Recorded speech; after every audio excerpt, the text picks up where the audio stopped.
Good morning eight class. हम पढ़ रहे थे chapter number 15 some natural phenomena. तो अभी तक हमने लाइटनिंग को कंप्लीट किया था। आज का हमारा टॉपिक है earthquake.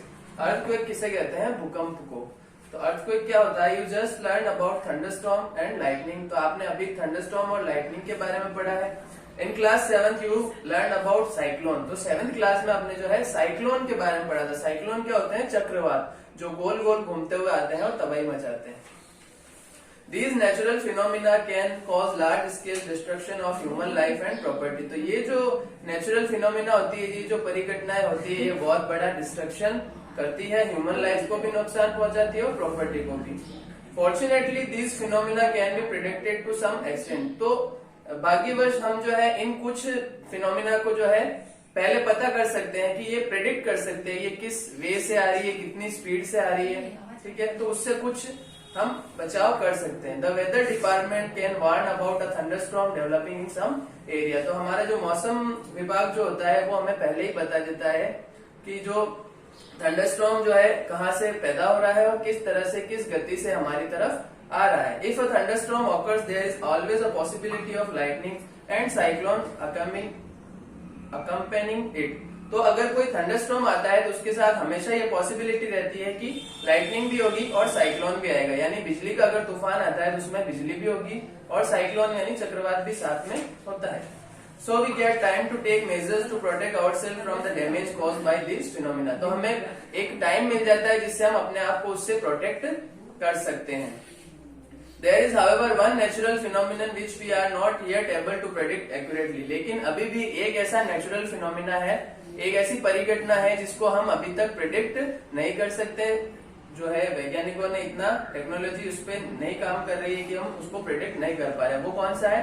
It is an earthquake. तो भूकंप एक ऐसी परिघटना है, एक ऐसा फिनोमिना है जिसको हम पहले से प्रिडिक्ट नहीं कर पाते हैं। It can cause damage to human life and property on a huge scale. तो ये बहुत बड़े पैमाने पर जो है ह्यूमन लाइफ को और प्रॉपर्टी को नुकसान पहुंचाता है। A major earthquake occurred in India on 8 October 2005 in Uri and Tangdhar town of north Kashmir. तो नॉर्थ कश्मीर के अंदर उरी और तंगदर जो इलाका है, 8 अक्टूबर 2005 को वहां पर लार्ज स्केल पर भूकंप आया था, अर्थक्वेक आया था। Before that a major earthquake occurred on 26 January 2001 in Bhuj district of Gujarat. और उससे पहले जो है 26 जनवरी 2001 को गुजरात के अंदर भुज इलाके के अंदर अर्थक्वेक आया था। What is an earthquake? What happens when it occurs? तो अर्थक्वेक होता क्या है, क्या होता है जब ये होता है? What can we do to minimize its effect? हम किस तरह से इसके इफेक्ट जो होते हैं उनको कम कर सकते हैं? These are some of the questions which we shall discuss below। तो ये जो हमारे कुछ क्वेश्चंस हैं इनको हम डिस्कस करेंगे। तो सबसे पहला है What is an earthquake? तो एक अर्थक्वेक होता क्या है? An earthquake is a sudden shaking or trembling of the earth which lasts for a very short time। तो अर्थक्वेक क्या होता है कि जो हमारी अर्थ होती है उसका शेक करना या ट्रेबल करना कुछ छोटे से टाइम के लिए। It is caused by a disturbance deep inside the earth's crust. तो ये किसकी वजह से होता है? अर्थ की जो क्रस्ट होती है, हमारी अर्थ की जो सतह है, उसके अंदर डिस्टर्बेंस होने की वजह से अर्थक्वेक जो है डेवलप होता है। Earthquakes occur all the time all over the earth। They are not even noticed। तो अर्थक्वेक जो होते हैं पूरे टाइम जो है, पूरे दिन में या पूरे साल में लगभग आते ही रहते हैं पूरी अर्थ के ऊपर, लेकिन उनको हम नोटिस नहीं कर पाते। Major earthquakes are much less frequent. ज्यादातर जो अर्थक्वेक होते हैं उनकी जो इक्वेंसिटी जो होती है वो बहुत कम होती है, उनको मापा नहीं जा सकता। They can cause immense damage to building, bridges, dams and people। लेकिन जो लार्ज स्केल के ऊपर अर्थक्वेक होते हैं वो बिल्डिंग को, ब्रिज को, डैम्स को और पीपल्स को जो है नुकसान पहुंचाते हैं। There can be a great loss to life and property। Earthquakes can cause floods, landslide and tsunamis। तो अर्थक्वेक की वजह से जो है फ्लड्स आते हैं, लैंडस्लाइड और सुनामी आती है, यानी बाढ़ आती है, जमीन का खिसकना, भूस्खलन होना और सुनामी आना। A major tsunami occurred in the Indian Ocean on 26 December 2004। All the coastal areas around the ocean suffered huge losses। तो इंडियन ओशियन के अंदर 26 दिसंबर 2004 को एक सुनामी आई थी जिसकी वजह से जितने भी कोस्टल एरियाज थे, समुद्री इलाके थे, वहां पर बहुत ज्यादा नुकसान हुआ था। In ancient times, people did not know the true causes of earthquakes. Their ideas were therefore expressed in mythical stories such as the one told by Gujo's grandmother. Similarly, myths were prevalent in other parts of the world. तो ancient time में यानी पुराने समय में जो हमारे पूर्वज हुआ करते थे उनको अर्थक्वेक का और कारण समझ में नहीं आता था। वो यही सोचते थे कि भगवान नाराज है और उसकी वजह से प्रलय आ रहा है।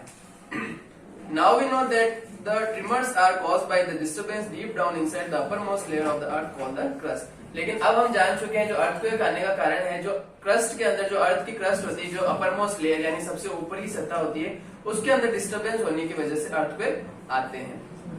The outermost layer of the earth is not in one piece. तो जो हमारी बाहर की जो अर्थ की सतह है वो एक पीस में नहीं है। It is fragmented. ये जो है लेयर बाय लेयर सेपरेटेड है। Each fragment is called a plate. तो ये अलग अलग फ्रेगमेंट से बनी है जिसको क्या बोलते हैं, हर एक फ्रेगमेंट को बोलते हैं एक plate. These plates are in continual motion.